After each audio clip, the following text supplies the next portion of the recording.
my amazing viewers. Thank you so much for joining me on my program once again. I appreciate you wherever you are connecting from. If you have not subscribed to my channel, please kindly subscribe to my channel. Click the notification bell so that you'll be notified each time I upload a video. You will be among the first to receive it. Thank you so much and remain blessed. Whenever you look my video, whenever you watch my video, share the video to all platforms. Share it to family and friends. Share it in your WhatsApp group so that people can get information on what is happening in the contraption called Nigeria, mainly against the Biafrans, against the Duduas, against the indigenous people in the contraption called Nigeria. I try as much as possible to set the record straight. I don't preach hate speech. I don't speak against people. I set the record straight. The only important thing I do here is to make sure that the plight of the people remains on the front burner and the world will know the true story of what is going on in the contraption called Nigeria. For review this morning, let's now do the analysis, and of course we have the doc himself, Dr. Austin Mahu, still very much with us. Doc, so many reports this morning for the readers from the summon of some key state actors by the president yesterday to look at developments in the power sector, the economy, and of course what's going on in Imo State and other parts of the southeast, to the various court judgments. This one is loud. Court sacks 20 APC crossover lawmakers over defection. And same yesterday, the Federal High Court in Abuja also struck out the stay of execution application made by Governor of Ebonyi State, Dave Umahi, and of course his deputy, saying since they've already filed an appeal, he couldn't entertain that matter. I don't know, a lot of arguments have been thrown up since the judgment on Umahi, came out. Doc, I don't know where do we start from, because a lot of people have said he has already appealed. In the case of Umahi, I think we shouldn't misunderstand it. When you now seek the court, what happened was that the case, because I watched him on TV yesterday when he responded in Umahi to the High Court decision. What he was saying essentially, look, it was the decision we arrived at between me and my lawyer that what you filed, that the case that was filed for the court for stay of execution was more like it was wrongly filed, because you cannot tell the High Court, which had made an earlier decision, to reverse itself. You have to go to a higher court, and since his lawyers has filed an appeal, at the appeal court, for a stay of execution, there was no need for that same case to be filed in the Federal High Court here in Abuja. So it was a question of withdrawing, the motion that was filed at the High Court. So it's not like as if the court has refused. Because the way the papers are putting it as if it was being misinterpreted. Yes, it's a case of misinterpretation. We in the media, we are always in a rush to break the story. But a lot of people didn't get this other side of it, which he explained yesterday. That look, I'm the one that gave the directive that my lawyers should withdraw the case from the Federal High Court. And I think that settles it, because like I said, you don't expect, when you are filing, when the court has made, from my little understanding of legal process, when the court has already reached a decision on a matter, you don't go to the same court to ask the court to reverse itself on that decision. You go on appeal, you go to a higher court, which is what he said he did. But stay of execution, I think, is quite different, in that process. Like, let's hold on while we do the appeal. So I don't know. There are several arguments to it. From my understanding, look, the question is, should even if he, at the end of the day, the Court of Appeal affirms the decision of the High Court, he can still go to the Supreme Court. But there's this argument whether it's a declarative judgment in such a way that he needs to vacate office immediately. But we are mere journalists. We are not legal minds. We just wait for the process to run out. Look at the analysis for and against. Of course, there's equally the added dimension with what happened with the lawmakers in the River State Government House, with 20 lawmakers being sacked. So it's together. And the PDP, if you look at the statement of PDP has equally said that INEC should immediately give certificate of return to its own nominated members now to fill what they have declared as the vacant position. So we have two issues in our hands. But at the end of the day, we see how INEC, because INEC has to withdraw and give to a new set of people, or even in the case of Umahitu, INEC need to withdraw the certificate of return which was issued to him and now give the certificate of return to another individual before it can be effective. And then there's also this argument as regards whether the new individuals will be those that contested election or those that didn't even attempt to contest election. Or those as it were that the PDP just nominated and say these are the people who want to go and fill. and then how you fill a vacant position that you never contested for, which is an elective position, is also another argument altogether. Right. But I just feel we just allow the process to run its course and see how as we go on, even on this platform and in our other platforms on AIT, we'll be able to get expert views from legal minds to give clarity on some of these issues. All right, let's look at what happened in the presidential villa yesterday. So much is currently going on in the country as we speak now. The fuel queues are still very much at the petrol stations across the country, the federal capital territory as well, not spared. Lagos, Kano, major cities across the country is biting hard. The power cuts, is getting worse. At the end of the day, then the issue in the southeast, particularly in Imo State, is also disturbing. The president summoned some of the key players yesterday. The minister, the governor of Imo State, his national economic advisor, so. Dr. Maho, are you optimistic? This is also coming at a time, a week or so after the president apologized for what is currently going on in the country.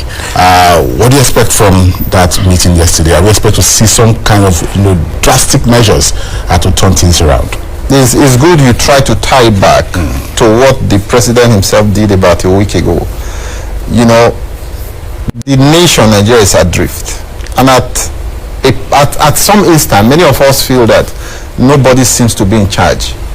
The president was away. A lot of things were going awry in the country. One,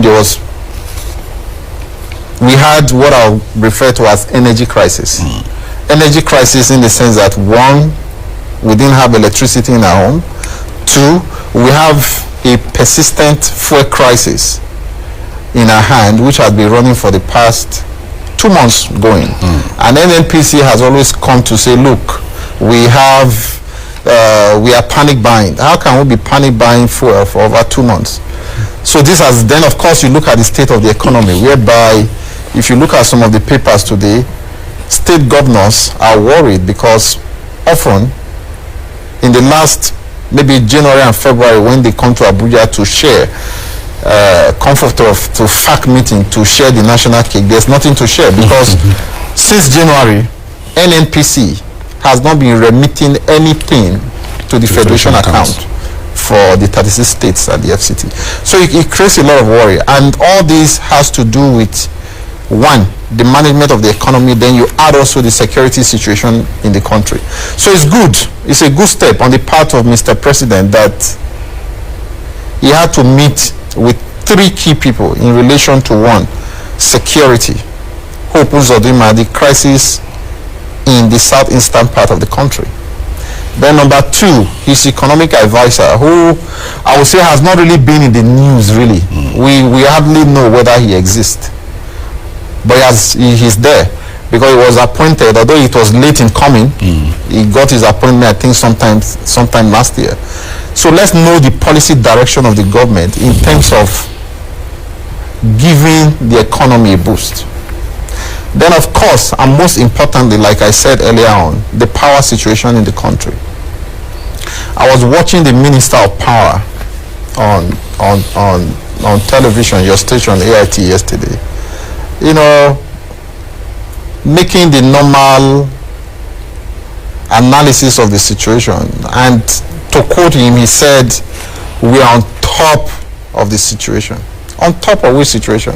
From all indication, if he's the minister of power, this situation is on top of him. It's not on top of the situation. I think he alluded to the fact that it's not just Nigeria that is going through the power crisis at this moment. It doesn't make sense.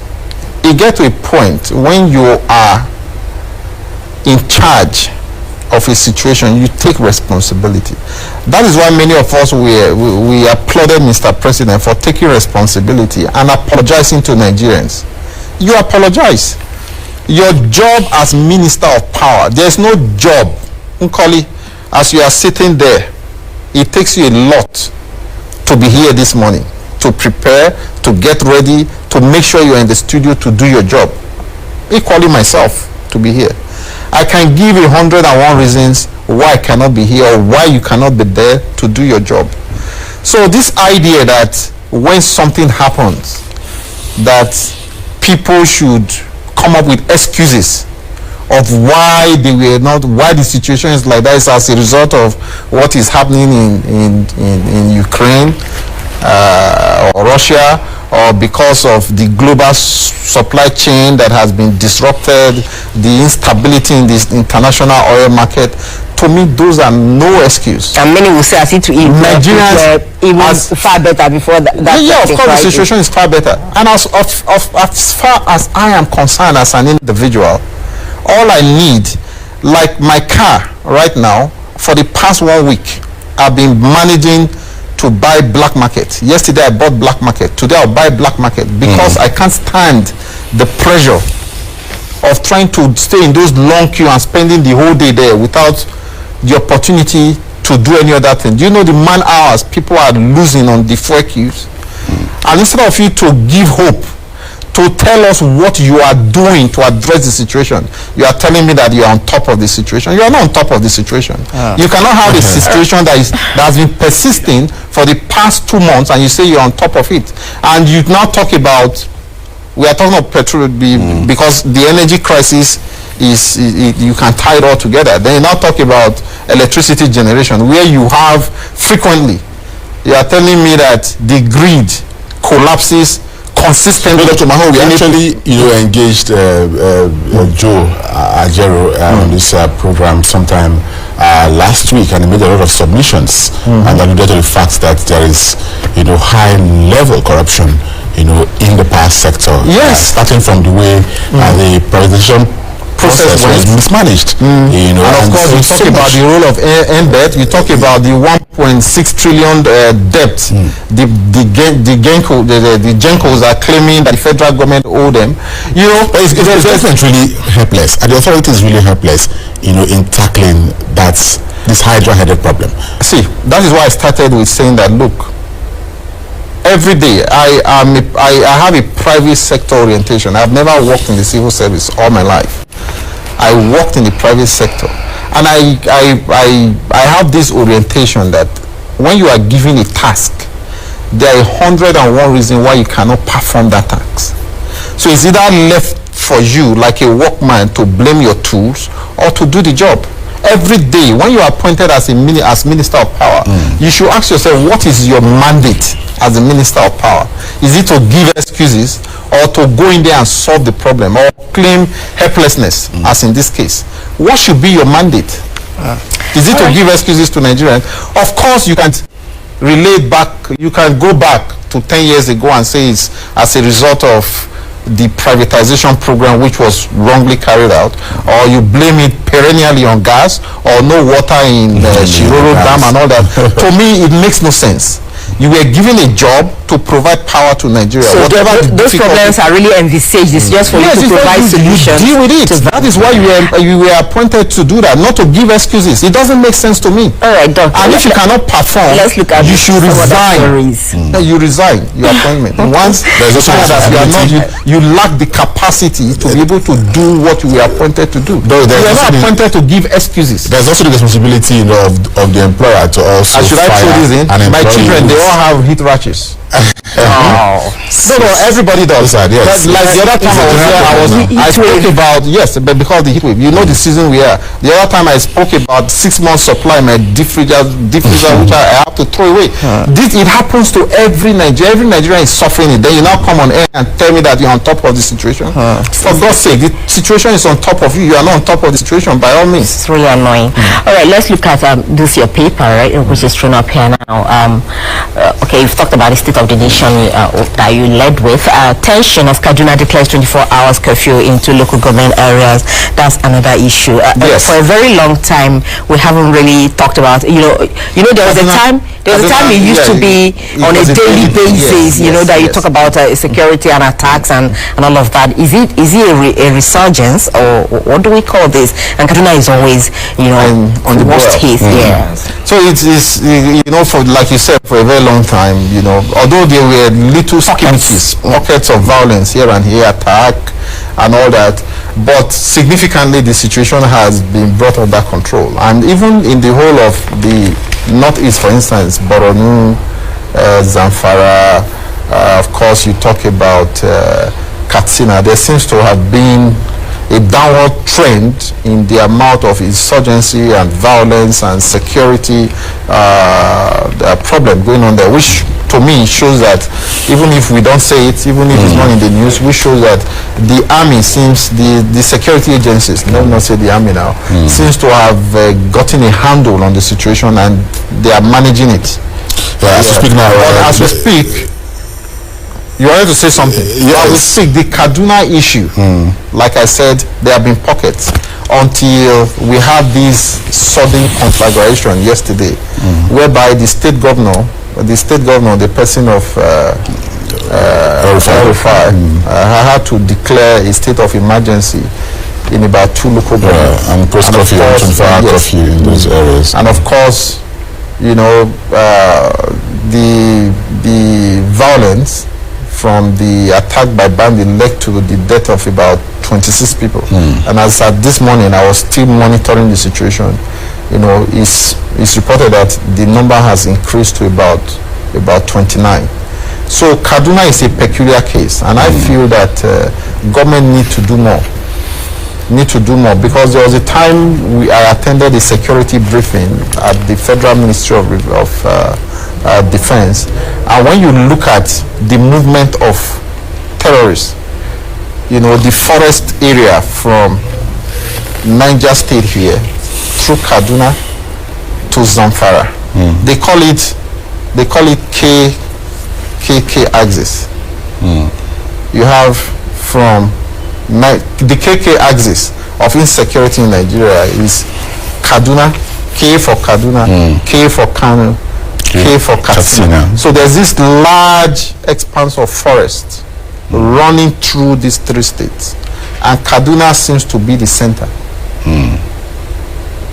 of the insecurity in the country. So having identified this route where the insurgents and the bandits and the terrorists they operate from, I feel like when we were in that security briefing, we asked question, why is it that government, the security agencies can't put measures in place to break the chain in such a way that the terrorists now find it very difficult to operate because they are moving between these 3 states. When Katsina becomes too hot, they move to Kano. When Kano becomes too hot, they move to Kaduna, and vice versa.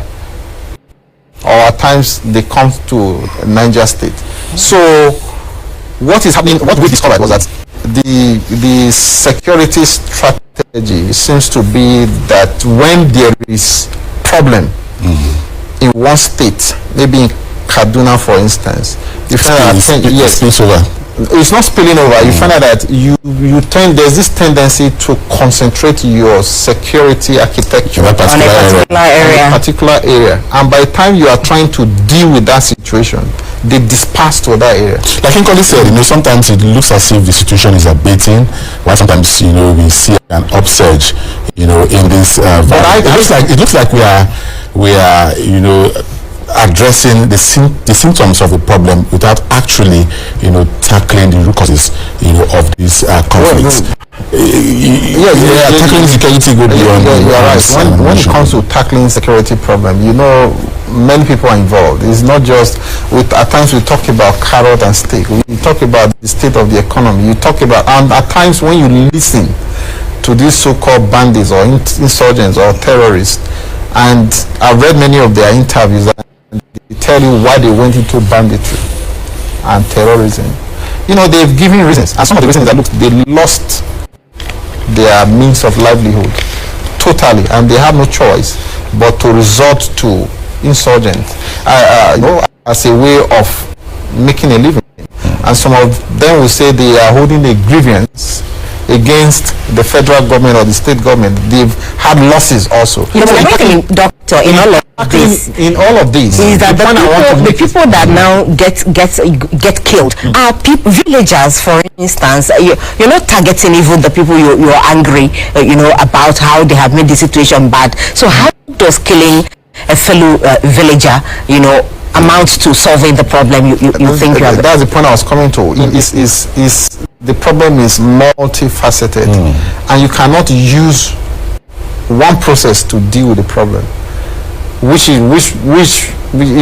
not a problem that has a military solution alone.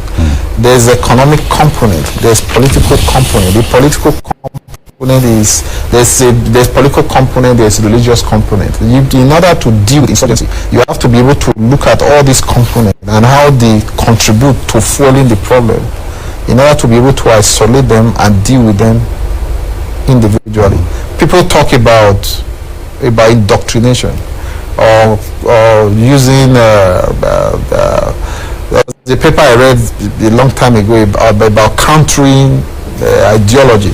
The ideology that fuels insurgency is there. You need to deal with that. Then you talk about small arms and heavy arms proliferation in this region, in this part of the country. You need to deal with that. They have to talk about the problem of poverty, castle rustling, farmer headers clashes. The problem has several dimensions that you cannot say it is a problem. You don't know what means or measure to deal. It's multifaceted. When a problem, several problems keep, recurring, just like we have in Nigeria, it begins to look like, it does not have a solution, or it's something that cannot be tackled, or it starts looking as if it's our own, reality. Dr. Mao, are these problems something that, we can address with leadership, good leadership? Because I'm asking, because we're counting down to the next general elections, that Nigerians, can know the direction to look, when they are casting their ballots, to be able to elect leaders that will be able to address. So is this something, first of all, that we can address with good leadership, or is it just that this is our reality? Every problem can be addressed with good leadership. And for Nigerians and for the media, like I always want to refer to the role of the media. What is our role? Our role is to, as media, our role is to give information to the electorate or members of the public about candidates who are contesting for election in such a way that they are able to have the right information to choose between these candidates and know the right candidate that will be able to address the problems of the country. Before 2014 before the 2015 election that brought the APC Buhari administration, what was the problem of the country? A lot of people felt that we need a strong man, a general, because insurgency was on the rise then. We needed somebody who has the record, who was purported to have pushed Chad rebels to the middle of Chad, and Nigerians had to beg him to come back. And Buhari seems to have had that credential to be able to do that. But at the end of the day, the question we ask ourselves is that, has he been able to live up to his billing? So this time around, I feel the media need to do more. You interrogate the candidates who are vying for this position. What are their antecedents? who are the people around them. We need to do more. Not to educate the electorate to educate the electorate to point the direction to them who to vote for, who is capable of solving our multifaceted problem as a nation. Right. We are Nigerians. It's a problem, and we have to solve it. Right. That's the point to that discussion. Dr. Osin Maho. All right, thank you so much for your thoughts as well, as usual. Dr. Osin Maho has joined us to review the papers for this Tuesday. He is the publisher at Daybreak Nigeria newspaper. Thank you once again, and do have a great day. All right, it's a pleasure. All right, Kakaki, the African Voice continues as we now take another conversation. The reports of the Nigerian Bar Association into the investigative reports, rather, of the Nigerian Bar Association into the invasion of Justice Mary Odili's residence on the 29th of October 2021 is out, and of course I will be looking at the findings of that report, and of course interrogate some of the issues raised by the investigator. NBA's special investigator Dr. Mohammadu Buhari, who is the chairman of the Nigerian Bar Association section on public interest and development law, will be our guest. As you can see, is already on our virtual platform, standing by for that conversation. We'll talk to him in a moment. To stay.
We're so glad to know you're still there with us on Kakaki, the African Voice. We'll begin our first conversation now.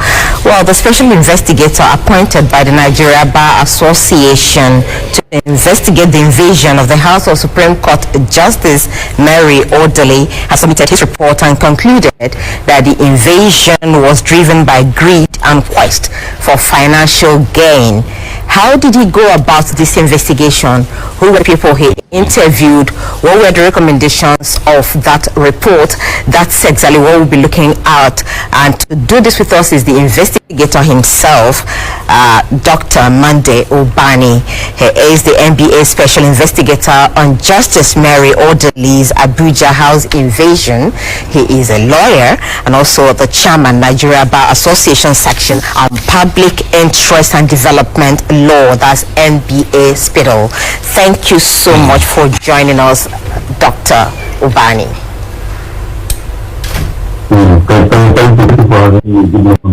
All right, good morning, Dr. Ubani. We've seen that you've concluded work on your investigation, and of course we've seen the outcome of that investigation as contained in the report which was since submitted. But first of all, let's find out from you. We have several security agencies in this country which ordinarily should carry out investigation. Let's find out from you why it became necessary for the Nigerian Bar Association to do its own independent investigation on the invasion of Justice Mary Odele's residence on that day. Yeah, that is a very intelligent question. NBA has a particular objective to protect the independence of the judiciary and ensure that the judiciary delivers justice without any fear and intimidation. So when the news of this invasion broke out, NBA condemned that invasion in its entirety and felt totally at stake. And then the president himself, in a proactive manner, said, look, we'll not allow this to be swept under the carpet, just like what happened in 2016, where the home or some of the Supreme Court justices were invaded. An allegation of my bungling and nation levied against them. At the end, there was no any conviction whatsoever, and nobody has been punished for that. And so when they felt that this time around, they are not ready to listen to any of the story or evidence. They want to find out actually what happened in the entire process. Who instigated this? Who was behind the invasion? And then what do you do as a body that is interested in the independence of the judiciary to stand in the tide to ensure that it does not repeat itself? And that was the reason why NBA set up that investigation. Now, of course, with the findings, it became very obvious that NBA did the right thing by taking this initiative. There are so many things that came out in that report. You need to read the report. Ordinarily, clearly at variance with what was reported in the mainstream media, even by the bloggers. So the investigation was very thorough, means into details to find out actually what was behind it, what actually drove this issue of invasion in the first place, and who were those that were behind it. And then, if not for that finding, we would have also had strong notions about what actually happened in the invasion of Mohammadu Buhari. So that is actually why NBA took this initiative. And I told you that it will never be the because the findings and some of the recommendations, if implemented, will not come to the level of having this level of intimidation and harassment of the judiciary by any arms of the government anymore. That is what I'm saying. All right, Dr. Bani, let's delve into the report and the investigations you carried out. In that report, you said you spoke to all the dramatis personae in the saga of Justice Mary Odele's invasion, but the suspects and the police themselves, which did not accord you the audience after repeated efforts. So, if the police, which is also a dramatis personae in the saga, because we understand that some personnel from the police, Nigeria Police Force, were part of that, and then even the suspects you were not also able to speak with. Does that conclude the investigation that you carried out, that everybody that was supposed to be talked to said something about that, or what they knew about the case? Yes, you are right that the police did not, I don't know what they were hiding. We wrote today that we go to all other persons that were involved in this saga, and they were all including Mr. Malami himself. the Honorable Attorney General, he was really more willing to open up to tell the side of the story. And so since the ring that happens to be an assumed police officer, I will to the Nigerian police and demanding an audience. And the IG initially was willing to give us audience. That last week he played the usual game they play in this country and then refused audience. And we were wondering what Nigerian police was trying to hide. I don't know what they were trying to hide, but I had to devise a strategy in order to ensure that I get all the facts that I needed from the angle of the Nigerian police. So what I did was to apply when the matter was charged to court, to get all the extrajudicial statements that were made by all the accused persons. And that gave me clearly an insight of how this particular invasion was planned and executed. All the facts that I needed were in the statement made by all the people that were involved. Because it over 50 persons concerning that invasion. And all of them made extrajudicial statements, and I found those extrajudicial statements very insightful and very helpful. So whether I get to the police, it was no longer necessary, because what I needed them for actually was to have access to do the assessment in order to interview them and get their own side of the story. So I got all that story from the people they made at the police. All right, so would you say that the report you submitted, having concluded investigation, is quite comprehensive and valid without the input of those two critical parties to the case, talking about the suspects themselves and of course the Nigerian police, even though you said no, you made efforts to reach out to them? As I said, what I needed the Nigerian police for audience with the accusers. I needed to get the own side of the story. And that side of their own story was reflected in their statement they made to the Nigerian police. Like Lawrence Ajodo, who is within India, everything that I needed to say was said in a statement. I think he made over 10 pages of written statement of what transpired, what led them to the invasion, who actually instigated it, who masterminded it, and how he recruited as many persons as possible into the entire, including the lawyers that were involved in it. And that saga. So I got everything I needed. He compared one that he wasn't even a Nigerian police officer. He was never trained in any Nigerian police, despite the fact that he branded a particular number as a police officer. He eventually now said that he wasn't a Nigerian, that he assumed that meant chief superintendent of police in order to deceive people, and they say that he's an officer of the Nigerian police. That he was never a Nigerian trained police officer. Then on the issue of identity card that was signed, allegedly signed by Honorable Attorney General Man, he eventually said that particular ID card was obtained by him in a business center, and he was the one that procured it, not only for himself, also for his collaborators. And that particular ID card was never signed by Malami.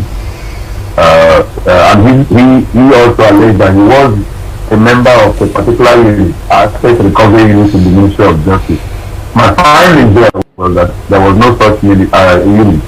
What they had was asset tracing and covering that had no resemblance to what took place. They didn't have any standing security operatives with which to carry out any single operation in the Ministry of Justice. Rather, what Ministry of Justice does, with the independent finding that I did, was that they usually report to any of the security agencies, either to the EFCC or to DSS, if they have any information of any criminal acts by any Nigerian. They don't have any team that is permanently domiciled in Ministry of Justice that carry out a single operation. They don't have it. The man himself, Lawrence Ajodo, never had any office in the Ministry of Justice. Doesn't have any.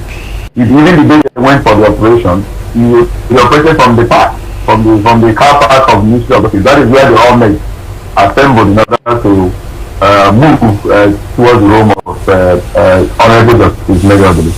There were many things that I found out that showed no official linking.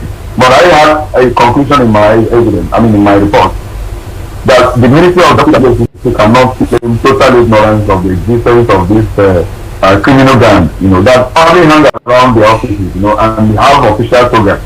and then some of them also may have benefited from some of the illegal activities, and they have all combined with them. But you see, as a lawyer, what am I looking for? I should be able to look for solid evidence that will link Lawrence Ajodo to the Ministry of Justice. Either documentary or any other thread of evidence that could give me an inkling that these people have connection whatsoever. And there was none. Even by the statement of Lawrence Ajodo himself, openly confessed that, look, I have worked for Ministry of Justice. He didn't tell us the kind of work he has done for them. But over this invasion of the mega newsroom, I was not sent by Malami. He did not know about it. He openly said that on television. Everyone heard him. In the statement, he also repeated it. Now, the only link to Ministry of Justice was that ID card. And I was looking for a way to see what he would say about that ID card, or what the minister himself would say about the ID card that was allegedly signed by Malami. Eventually, Ajodo now said that he didn't get that particular ID card from the Ministry of Justice, that he got it in a business center. And he got it also, got others, who are collaborators also from the business center. In other words, it wasn't Malami that actually gave him any ID card that he worked in the Ministry of Justice. He didn't show any of, he doesn't have any office there. He didn't show any, or any of his subordinates, or any of his workers, or who he reports to at the Ministry of Justice. There was no evidence whatsoever. So I was looking for a very solid evidence, something to show a link between Lawrence Ajodo and Ministry of Justice, or DSS, or EFCC. But what I found out that it was him that created all those security agents with which he carried out that invasion. He single-handedly recruited some of them, and of course, it was a brainwave of a whistleblower, somebody, not the whistleblower. Funny enough, it wasn't the whistleblower that was aware of any criminal activities going on in any home in Abuja. It was one man who alleged that he was a boy to the governor of Rivers, and that is Peter Odili, His Excellency, that he had lived in their home, and that he was aware of large sums of money, both in naira and foreign currency, that is domiciled in the home of Peter Odili, and that money, according to them, is a money that involves 3 persons, and one is dead, another one is seriously sick. The only one that is living that owns that life of money is Mr. Peter Odili, but that money is there, and that he needed a separation of the money before he could take it out. From that angle, it was like a story told in a beer parlor. He assumed a larger life that this is a very big sum of money. Now, the whistleblower, how did he come in? He was recruited as a cleric to look at that money, whether there is any such money existing in that home. And he came there as a spiritual man to look at this people and say, there's so much money in the home of Peter Odili. And from there, he now became the whistleblower. He said one, and he removed everyone that even knew about the money, so-called money. And now went and swore an affidavit that he is aware of criminal activities going on in a certain home, which was a very great affidavit. Then Lawrence Ajodo also lied on it and also swore an affidavit, all to fulfill the mandate of the law for them to obtain search warrant. And then they now got the magistrate who are now involved, who now signed the search warrant after he asked for all the necessary documentation, and they provided it. Of course, they got the lawyers who helped them to get the search warrant. The search warrant says number 9 Imo Street, but the house they went to is number 7, and number 7 is the home of Major. A lot of inconsistencies in the entire project, and as I said earlier, it was clearly green, with absolute stupidity, that drove these guys into what they do. One, there was allegation of large sums of money, and there was no physical evidence of that money, and they all went into the process of recovering that money, and then the whole thing became a total failure. All right, you have cleared that part, because from your report you said the oral and documentary evidence relating to the matter concluded in your report that the invasion was driven by greed and the quest for financial gain by the ringleaders. So does this now exonerate the whistleblower who was now skimmed out of the entire saga when the invasion happened? And again, remember that when these suspects were arrested, the Adjunto man, Lawrence, did say that even though the AGF didn't ask him to go for this particular invasion, that he has been working for the AGF, and then the AGF denied, saying he doesn't know anything about this man and has never met him. So in your investigation, did you find out, did you clear that aspect of that saga in your investigation? Yeah, very intelligent question. But let me answer the first one. The whistleblower, as I said earlier, wasn't the initial person with the brainwave. There is somebody that first of all claimed that he knew of large amounts of money. But he wanted the whistleblower, he eventually became the whistleblower, who is expiring, to go and see whether that money does exist as a spiritual person. And that man went there and saw so much sums of money in his spiritual eye, and then now became the whistleblower. Took over the entire process of going to see an affidavit, because one, he was very smart enough to outsmart all of them, and he saw that with this affidavit as a whistleblower, he will collect either 5% or 2.5% from the federal government if the money eventually materializes. So the whistleblower is on record wasn't the initial person that knew of the existence of that illicit money, alleged illicit money that was lying idle, according to them, in the home of Mary Obele. So the whistleblower cannot be exonerated. He's already charged in court. The initial that had the brainwave, who claimed that he wants to live with Mary Obele in Port Harcourt, is also part of the people that are charged. So they all have a case to answer. At the end of the day, if the court clears them, fine. But for now, they are all part of the gang that has been charged to the court. On the second question that you asked, whether, I think you were saying whether the attorney general, Ajodo saying that he knew the attorney general, and then the attorney general denied him. Look at what I did. I was looking for any documentary evidence or oral thing that can connect that allegation that I have worked for Ministry of Justice. If you say you have worked for Ministry of Justice, what work? Was there any letter given to you to work for them? Was there any work you did? What was that work you did for them before this time? Before they made all the invasion? What is that work? From all the available records, the statement you made at the police, there was no specific mention of any work whatsoever he did for them. There was no letter written to him directly saying that he has a work or something he has done for the Ministry of Justice. I'm talking about later written to him as Jodo, as a special investigator. He's only saying he's a special investigator, OT investigator.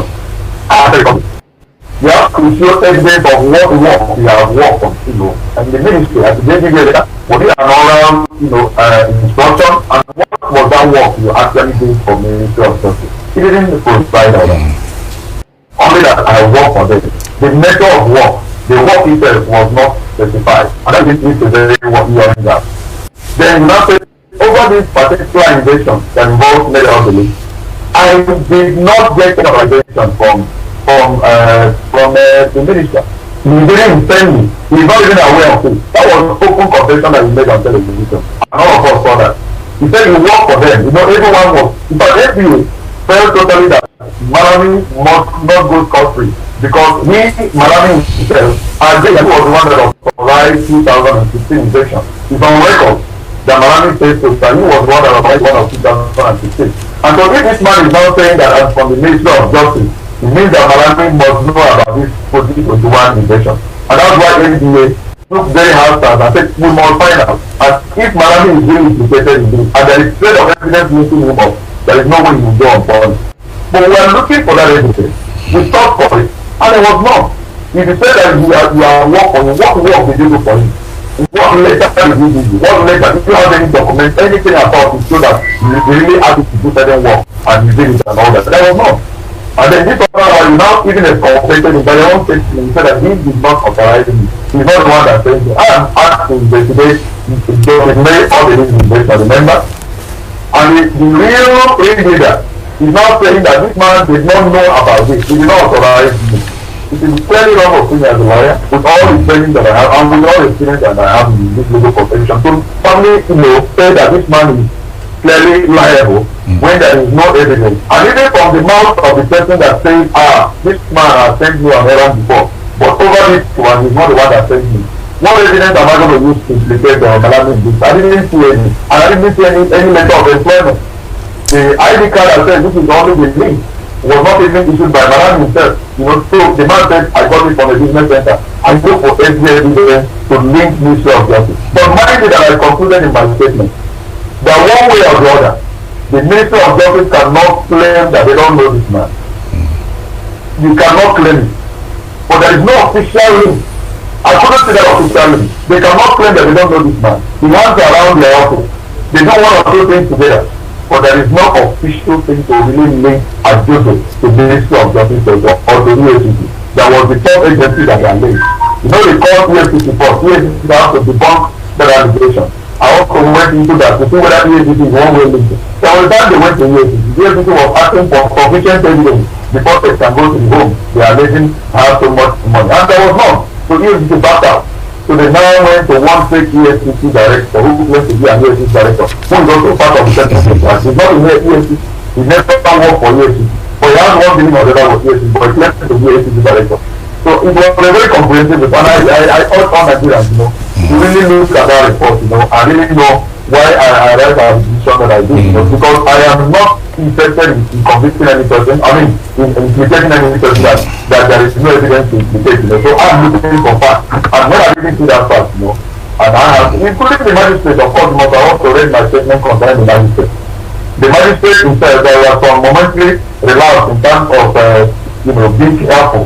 I mean, there are things, red flags, you know, in the affidavit and some of the documentation that we have put him on notice that this thing is not too clear. It's a vague transaction. But he wasn't a bit more careful. But as for asking for documentation, in fact, even the victim herself, Honorable Justice Mayor, said, look, the magistrate went extra by asking for the documentary evidence, you know, from Major, who claims to have come from Ministry of Justice and all that. You know, there are so many evidence he collected. He collected letter of application, he collected affidavit, he collected his ID card, he collected many things to show that this man is linked to the Ministry of Justice, which eventually turned out to be a false information and all that. So the magistrate himself took extra care, but the only thing he did that I condemn was he didn't look at those advertisements. Most of them contain vague information. When you say criminal activity in the home, what criminal activity? You know, I was going on. And he couldn't, I mean, he should have put him on notice. Even the advertisements of those opponents in the advertisement, they were very vague. Very more than vague. And then, but the only thing that is operated in the entire saga is that he gave a search warrant for number 9. Thank you so much for your patience to watch from the beginning to the end. I hope you have learned something from the video you have just watched. The video you have just watched is to bring information to your doorstep and for educational purpose. It is not to demonize anybody. Let us watch continuously and see who can be able to make a sense out of every nonsense we are seeing. We must continue. We move. It doesn't matter what they do. It doesn't matter what they say. They will kill us. Kill them. At the end of the day, Biafra is here. Thank you for watching. If you have not subscribed to the channel, please kindly subscribe to the channel. Click the notification bell so that you're notified each time I upload a video. You will be among the first to receive it. Thank you and remain blessed. Bye-bye. See you again.